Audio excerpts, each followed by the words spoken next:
So we talk about overdose, but it's one of those words that's got a big stigma attached to it. What actually is an overdose? An overdose is any substance that you take in a quantity that's large enough that the body can't deal with it. So the body starts to react abnormally. So it's not just that young person down the valley or the homeless person around the city streets that we associate that overdose stigma with. The reality is the numbers are increasing for people who are on chronic medications for long-term pain or medical conditions. And from that perspective, most of the people we're seeing are in the 35 to 55 male age group. So it's not those ones that have the stigma attached. So who overdoses? We talked about that stigma of the young people down the valley or the homeless people, but it's actually not. Our biggest numbers are the older male Australians, that 30 to 59 age group. And the way the statistics are growing, it's showing that it's going to be the 50 to 70 age group within the next 4 or 5 years.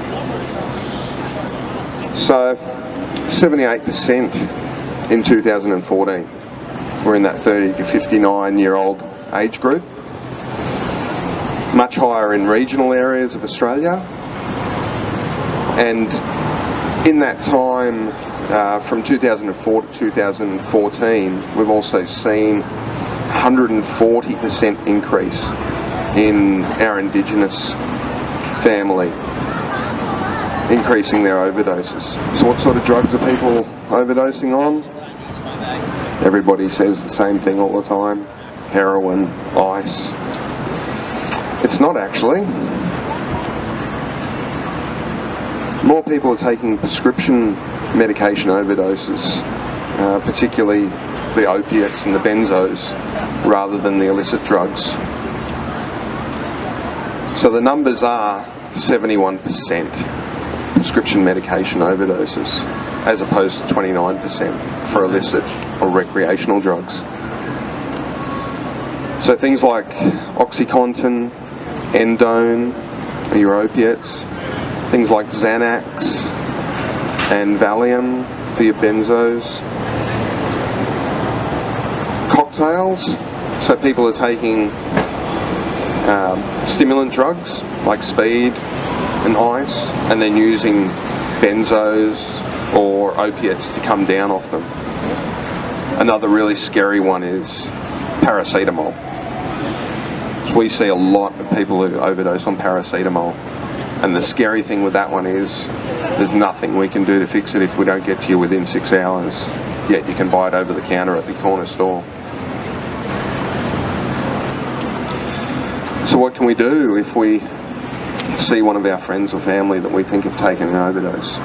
First thing you can do, call an ambulance. If you're even thinking about it, then that's enough for you to warrant calling us. If you can't get them to wake up, lie them down on the floor on their side.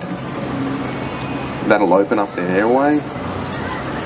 If they aren't breathing, then start doing CPR. And when you call an ambulance, they'll tell you to do that. They'll talk you through it over the phone. The biggest thing we can do to arm ourselves in the community is go out and learn how to do first aid. And if you do have friends or family who rely on these opiate drugs, these painkillers, get in touch with the doctor or your pharmacist and learn about Narcan.